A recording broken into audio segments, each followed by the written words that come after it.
You guys really know how to make a kid feel like Britt Baker in Pittsburgh. And with that, he was back. Back after 2,766 days, according to the guy with the sign in the audience. Back after what felt like a countless number of denials that Charles Montgomery Punk would ever, and I mean ever, grace a wrestling ring again. It had been over 8 years since his WWE departure. He used to be the voice of the voiceless. And during his absence, the paying audiences at WWE shows, large and small, would use the name of CMPunk as a rallying cry. A rallying cry against a product they felt was out of touch and getting stale. During this stretch, the voiceless lent their voices to the man who had previously been their voice. And yet there was nothing.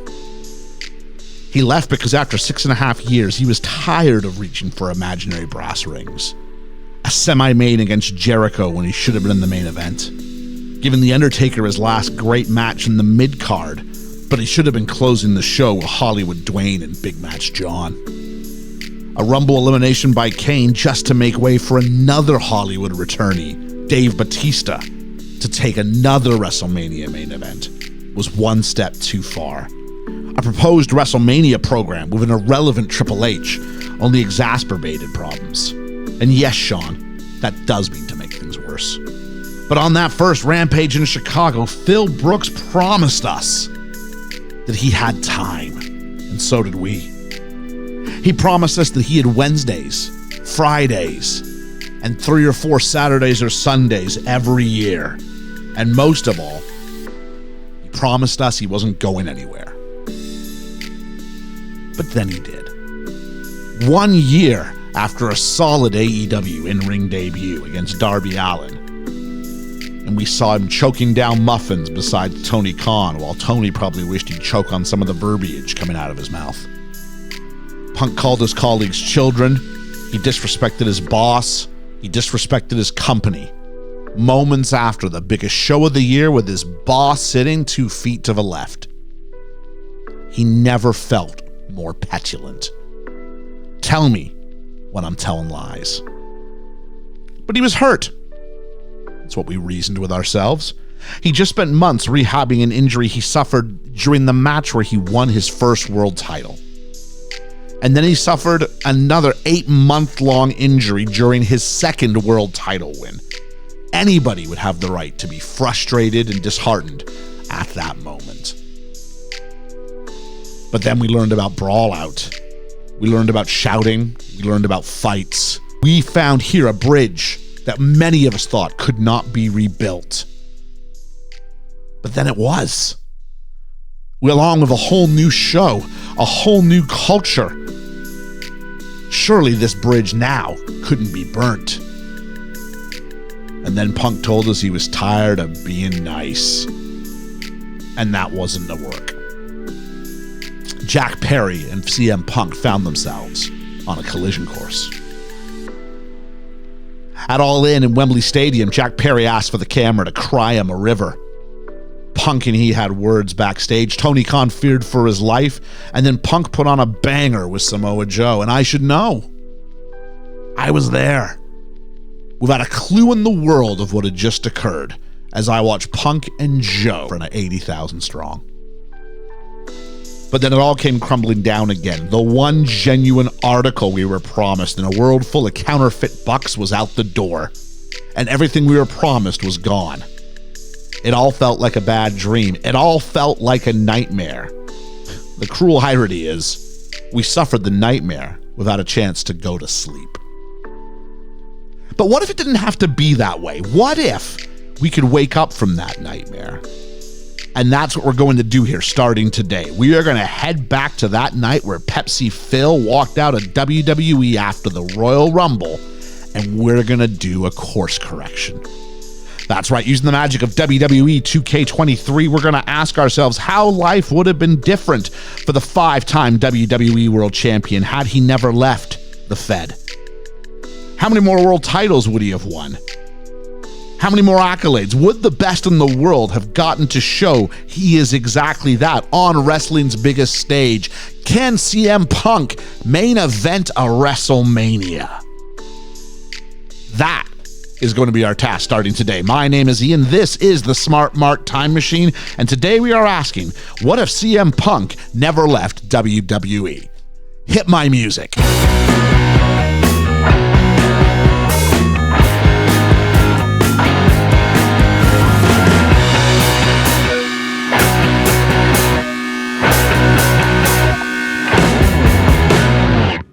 And there he is, in the flesh. Well, high definition render anyway. Charles Montgomery Punk. The fates interfered, he never left.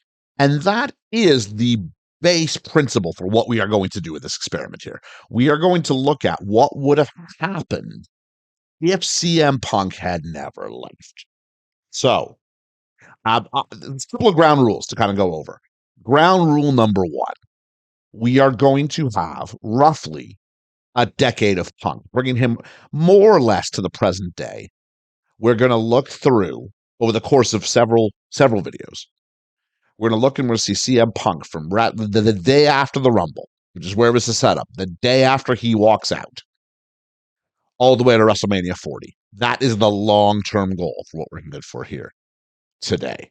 So, within that premise, there need to be some ground rules. Ground rule number one. Basically, we're going to set it off on an ice flow and see where it goes. I'll talk about roster movements in just a second. But the first thing in general is, let's talk about injuries. Individual small lingering injuries, I'm going to just ignore. If CM Punk was out for 3 months, we have a damaged foot, we're not going to deal with it because it's a totally different universe. That being said, big career-ending injuries, Christian, Page, things like that, we're going to respect that. Otherwise, it turns into something beyond a CM Punk experiment. It turns into just, what if we took all injuries out of wrestling? What would happen? So that's step one, is that there will be some movement and so on and so forth. Step two is that there are, however, some fixed points, which I believe wrestling doesn't want to be changed fully. Some key moments, some key ideas. For instance, if we were doing this in 1997, the screw job would have to be a fixed point. No matter what, that has to occur. It is so ingrained in the wrestling landscape, wrestling culture, although wouldn't that be a fun video unto itself? I think it would. Okay, so there's sort of step one, step two. Some things cannot be avoided. Okay, so let's take a look at the roster for the various shows, shall we? So look at this. Look at the small spoiler we're going to be getting here off the cuff, but let's look at Monday Night Raw, shall we? And if we look at, can I go male, female? I can't go male, female. I'll go instead to, let's look at the shows. Now remember, this is 2014. This is before they reintroduced the roster split. So as a result of that, we are kind of limited to one gargantuan roster. So let's look first. Introduce our champions. We'll introduce our roster, see who we have here. So our WWE champion is Randall Keith Orton. And then Batista, via his right as winning the Royal Rumble, is the number one contender. And everyone else just got punched in. And we'll sort of see where they land here. We've got The Miz, Alberto Del Rio, Big Show. You can see I had to find renders and characters from different perspectives. This is my best fit. Christian, CM Punk, Daniel Bryan, Dolph Ziggler, Mark Henry, Rey Mysterio, Sheamus, The Great Khali, Brock Lesnar, John Cena, and Kane, all up there in the contendership for that belt there. So then when it came to the U.S. and the Intercontinental title, there really is no way to distinguish them from each other. If you remember at the time, they were just two floating kind of titles with no clearly defined division. So what I've done is I went into a random generator and just split the remaining roster in two. So here is Big E, who is the Intercontinental Champion at the time. Here is who is available for him. We've got Brodus Clay, Damian Sandow. He'll be Mizdow right after WrestleMania, so I didn't want to change it to I don't want to change and rechange, so Sandown is down, whatever. Darren Young, David Otunga, Kofi Kingston, Tyson Kidd, Xavier Woods, Yoshi Tatsu, and Cody Rhodes. I have an alternate attire set for him. For some reason, on the ranking screens, it defaults to the main attire, no matter what you set as the secondary. He'll show up in his dashing Cody Rhodes in screen selection and things like that. It just seems to be a bit of a bug here. Then the United States Championship. This was the reign of Dean Ambrose, where he held it forever, but never defended it. We've got Bray Wyatt, Fandango, Goldust, Heath Slater, Justin Gabriel, R-Truth, Santino Marella, Sin Cara, Titus O'Neil, Zack Ryder. And that is our U.S. title. Our tag team championships. Now, don't ask me what's happened here because it doesn't put them together. They are a tag team, but Cesaro and Jack Swagger are a tag team. So the Real Americans exist. Rybaxel exists. Los Matadores, the 3MB, the Wyatt family, the Usos, and the Shield. So as you can see, it's just a little bit all over the place. I don't know why. I've never had a universe mode where this has happened like this. I'm hoping when it comes out in the wash, we'll be okay. And in the women's division, this is the record-setting run by AJ Lee. And we can see the number one contenders: Oksana, Alicia Fox, Cameron. Hey, this one's in alphabetical order. Emma, Eva Marie, Layla, Naomi, Natalia, Rosa Mendez, Summer Rae, Tamina. Oh, except for Beth Phoenix, Brie Bella, and Nikki Bella. So there we are. And then Triple H and The Undertaker are kind of floating around outside of championship pursuits. But they're here as well. And this is basically where we're going to start things off. That being said, though, there is also, we have NXT about to have its first arrival special just in a couple of weeks. And so all the men are here, but don't forget, Bo Dallas is the champion. Again, like I said, we're doing one-stop fell swoops here. So with the rosters, it'll be a yearly update, almost like a pro sports draft, or else it would just be me consistently having to stop the recording and going and finding people. And so we're just doing it in chunk sums here. But we have Adrian Neville, Baron Corbin, CJ Parker, Finn Balor, Hideo Itami, Kalisto, Kevin Owens, Mojo Rawley, Sami Zayn, Ty Dillinger. That is our men's roster. Our tag team is we have the Ascension. And again, we have this weird thing going on with the tag teams. I'm hoping once we start simulating, they'll start to pair up. It's really weird. But we do have the Vaudevillains. We have Enzo and Cass, and we have Blake and Murphy. So there's that. And in the women's division, we have Paige as the champion. We've got Charlotte Flair. Again, there's another version of her. The screen defaults to, I'd say, with Becky Lynch. I may have to make them not. I only did it with a couple just to do it as a test run to see what the ramifications would be. I kind of like the idea of them coming down and having their name said. And appropriate commentary, but we'll see how that goes. Alexa Bliss, Bayley, and Sasha Banks. That's the women's roster as it currently sits, with nobody on the outs. So there is that. In essence, we're not going to do what some sims do, where they just go ahead and play the matches, and it turns almost into fantasy booking. I am hands off on this one, with the exception of putting a few historical events in stone. I am leaving this alone. We will take a look specifically at WrestleMania as we play up to it. We'll look at, hopefully, if Punk gets booked, we'll look at what that means for WrestleMania. And I imagine we'll have some fun and we'll look at the Rumble. And we might even dip our heads into whatever the main event of Mania might be, or of certain key events as is warranted, as is needed. Get a hold of me. What do you want? This is a test drive. What do you think I should be doing with this? Where do you think I should be going with this? I'm a bit of a sim head myself, but let me know what it is that you're interested in taking a look. First time giving something like this a crack.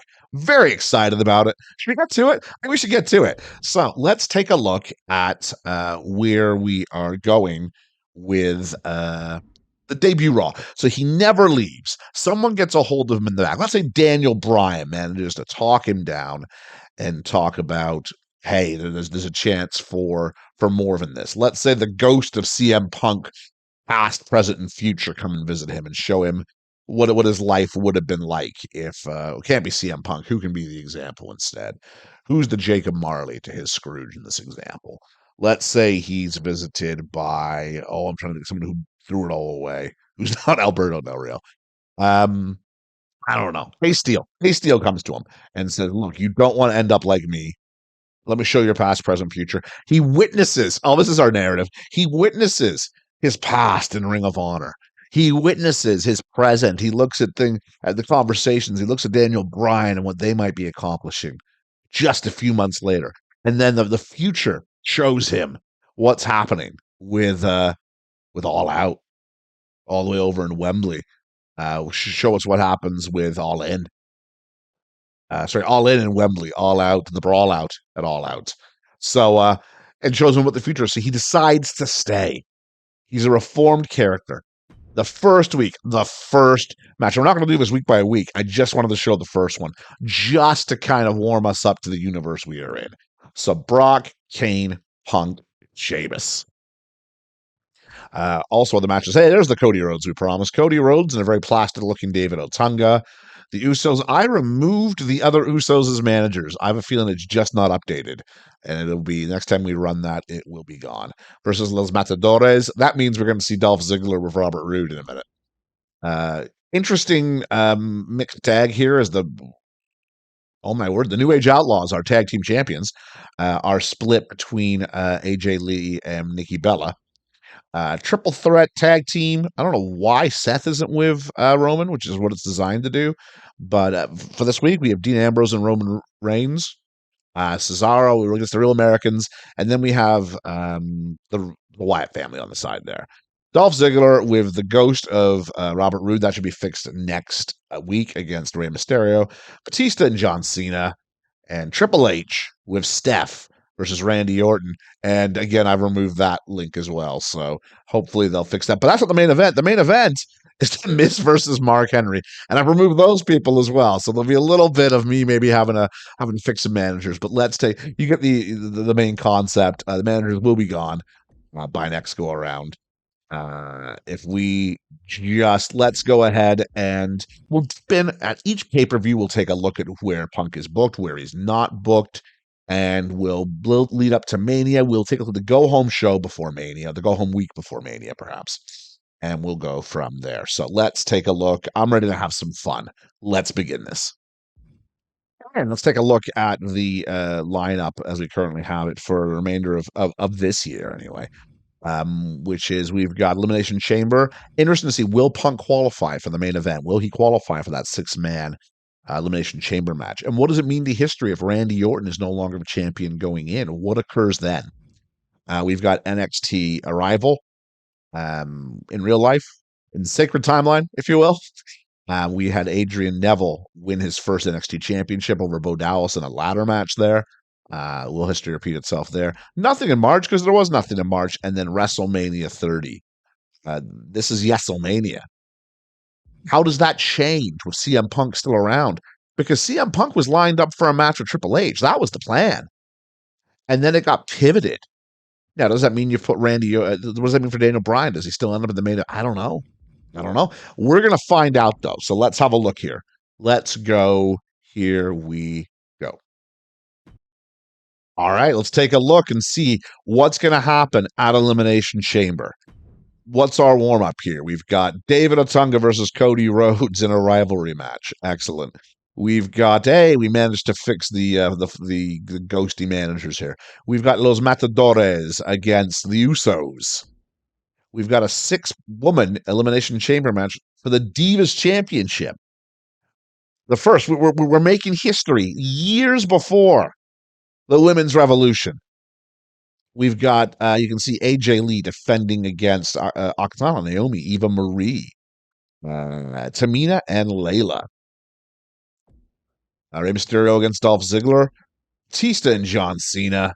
Can't go wrong with Batista and John Cena. Warming up before his WrestleMania match. The Miz versus Randy Orton in the main event. So the women are getting, and no Punk. So no CM Punk in the main event. So that's very interesting. Not on the card, nowhere to be found. So let's go ahead and we'll hit simulate and we'll see where we ended up there, shall we? So simulate all matches. Simulate. Cody over David Otunga. The Usos over Los Matadores. Eva Marie is your new Divas champion. What have we done? What have we done here, folks?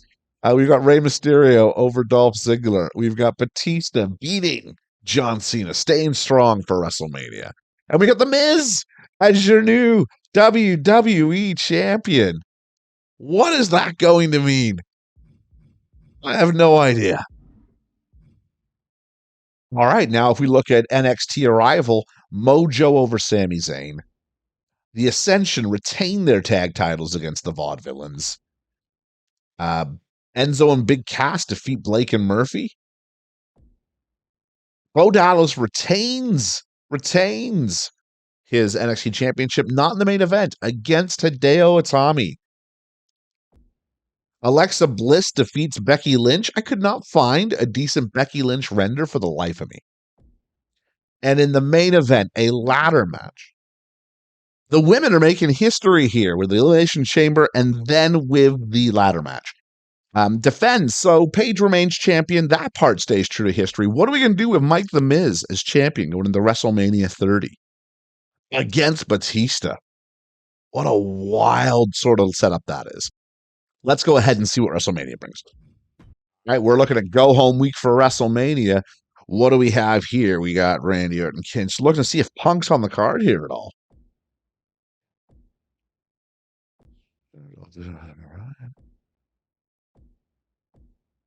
Ooh, we got some Punk Triple H stuff here. Let's call that a segment. But really interesting as far as that goes. And then Undertaker Brock with a segment. Loving that. So there we are. So do we take a look? Let's take a look at what's going to happen with Punk. Here we go.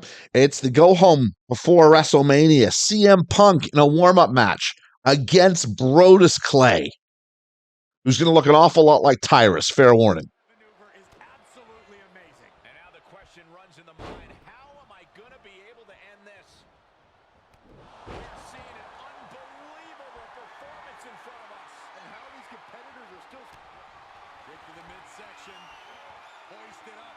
Disorienting spin, and down we go. I think that'll do it.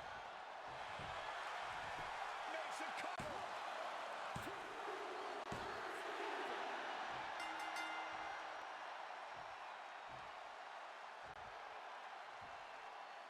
And there we have it. After a CM Punk loss to Brodus Clay. From shenanigans, Triple H runs and interferes. What's that going to mean for Raw? For Mania is the question. What's that going to mean for Mania? So let's jump ahead to the Mania card, and we'll see where that leads us. All right, and here we are at WrestleMania 30, and I don't know, what have we done? We have broken things. We've got Eva Marie on the poster for WrestleMania, which usually means the main event. Let's have a look and see what they've got for the card. Dean Ambrose and R-Truth. We've got the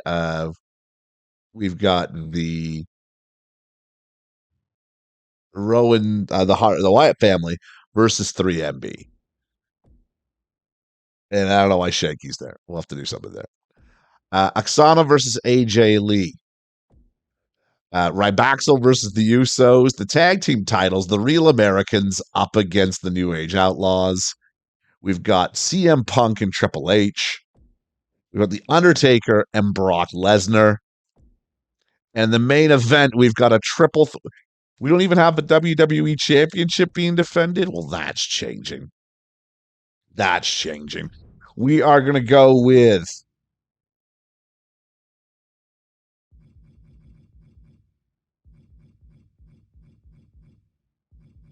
Raw rivalry matches. Okay.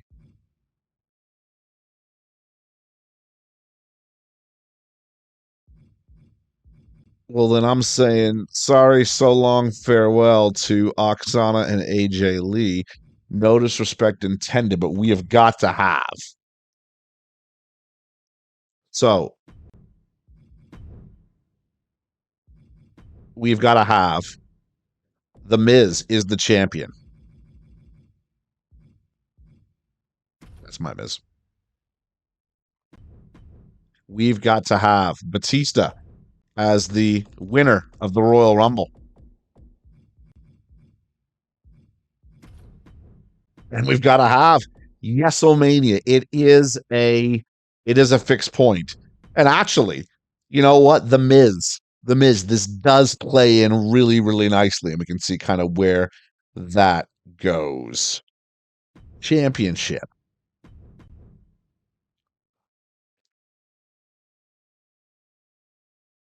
Outside of that, I'm just looking for more match I can bounce. I can bounce this match here because we are going to replace this one with one more fixed point. It's WrestleMania. I'm not usually one to sort of get in the way of this, but we're going to do this here. And it is get rid of Jinder, get rid of Eric Rowan. We got to go. It's got to be John Cena versus he's got the whole world in his hands. Bray Wyatt. I really wish they would get around to actually fixing this. So it would just default who his set managers are. I got managers showing up where I don't want managers. And then John Cena. There he is. Accept. All right, so here is our WrestleMania card now. We've got Dean Ambrose and R-Truth for the U.S. title. Big E's not defending the IC strap. That's nothing new. Rybaxel versus the Usos. The tag titles. The Real Americans. Interesting. This would be the Real American swan song in the Sacred Timeline. Rybaxel versus the Usos. But we've got the most important part. We've got CM Punk and Triple H. We will take a look at what's going on in that match. I'm just going to change this ever so slightly. I don't want Kane to be involved in the finish.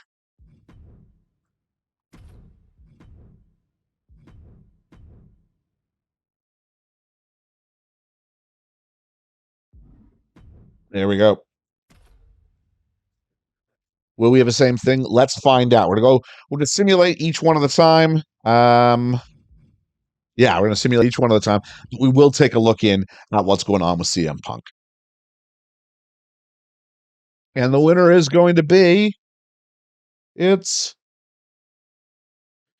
Dean Ambrose retains in a fairly mediocre match. John Cena versus Bray Wyatt. And history remains. History remains. We got to set up that cinematic match somewhere, don't we? All right, John Cena over Bray Wyatt. Boo. Rybaxel versus the Usos.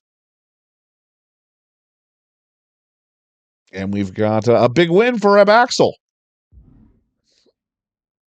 Tag team championships on the line. And we've got the road. Oh, we got the New Age Outlaws continue their run on top. Let's take a look now. CM Punk, Triple H, WrestleMania. That is a horrendous choice of matchup screen for this location and theme. But WrestleMania 30. Yesomania. It's a good looking set, isn't it? All right. Time to play the game. Triple H.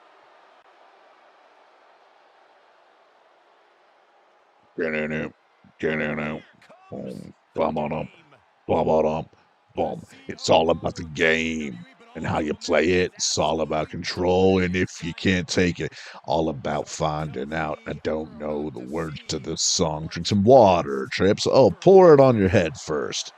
I made a lot more sense when he had hair. Didn't it? Let's just call a spade a spade. Oh, that's the worst choice of overlay. I can't make these things, so nothing but respect for those people who do. But man, it's rough.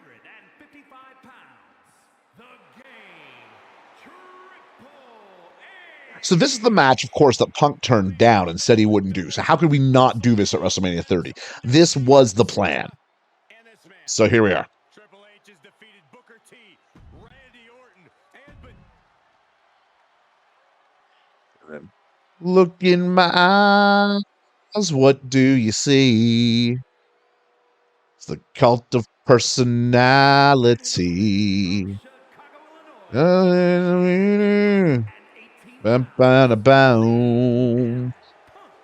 Cult of person. Does that look like a guy who just got in a fight backstage before he came out? Could be. Could be. But let's see. So this is, you got to give Hunter credit, He don't like Punk. He was like, let's have, now is that, a cynic would say that's Hunter trying to steal Punk's thunder. I am not a cynic.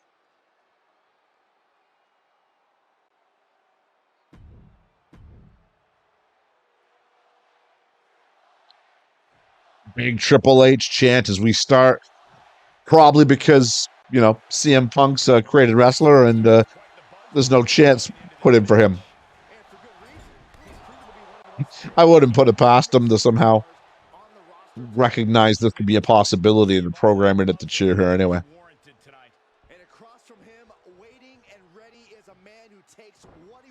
Oh, do I keep the HUDs on? I don't think I do. I think I turn these off. I need to make it a note of that for make sure I don't do that. Where is there it is. Done.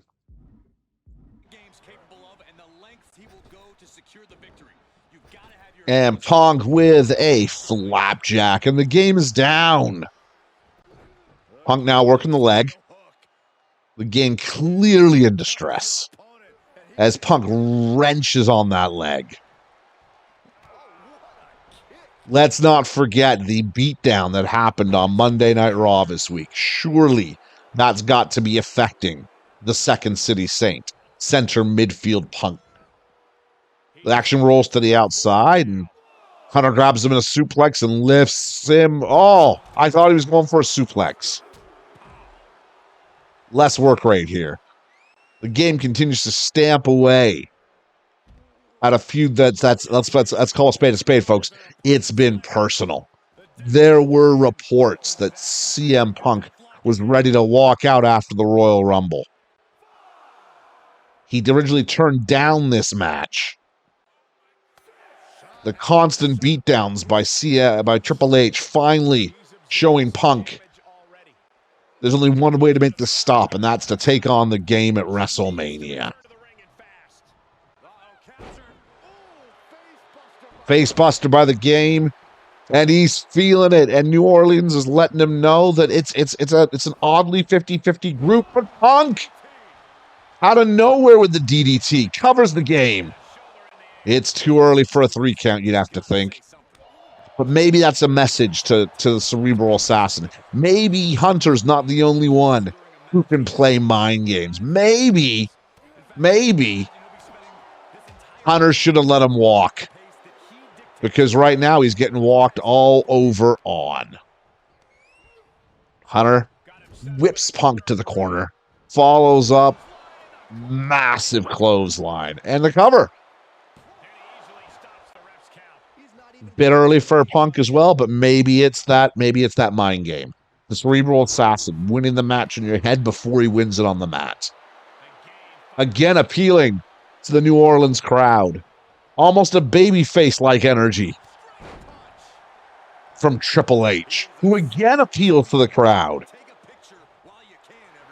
Oh, it's happening some of that DX energy. Big DX energy, one might say. Another face buster. And a right hand, and Punk's back up. And a right hand, and Punk's back up. Punk reverses an Irish whip into a power slam. Almost shades of Randy Orton there.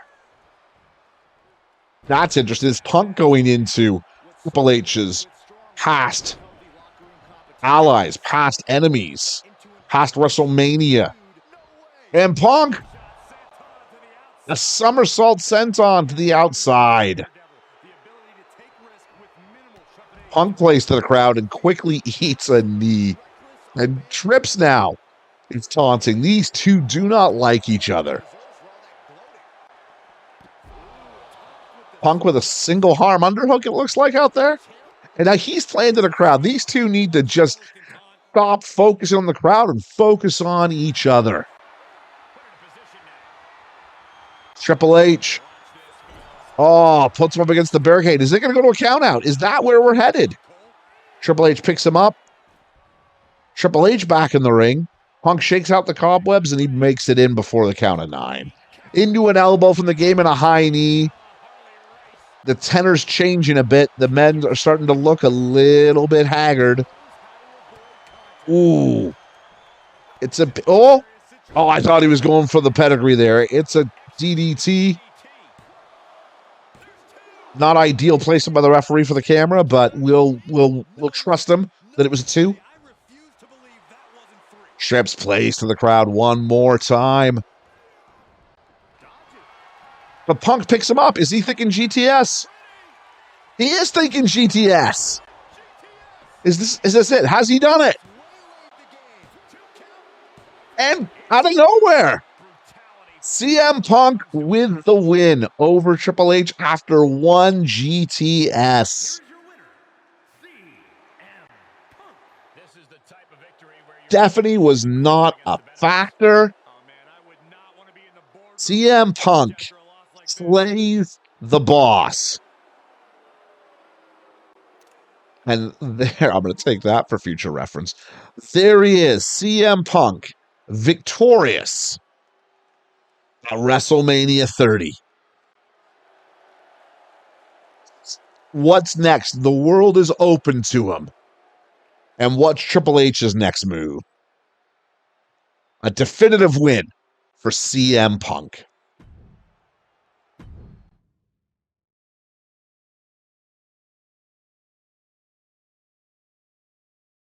All right, back here we go. And we got The Undertaker and Brock Lesnar. Let's see who wins that. Is history going to repeat itself? No. Taker, his streak remains. And then we got 2 triple threats to finish the night off. We've got Naomi, Eva Marie, and Alicia Fox. We need the women's revolution in no short time frame. But let's take a look here. The winner of the Divas Championship is... It's Alicia Fox. I think I prefer Eva Marie. Oh, she a tweener? I don't know idea. And then surely we want Daniel Bryan. Is it going to happen again? Is history going to repeat itself in this slightly modified version? No, The Miz! The Miz is 2-0 in the main event of WrestleMania. The Miz is the greatest superstar of our time. And with that, we close the book. On WrestleMania. And just a quick look around the championships on the way out here.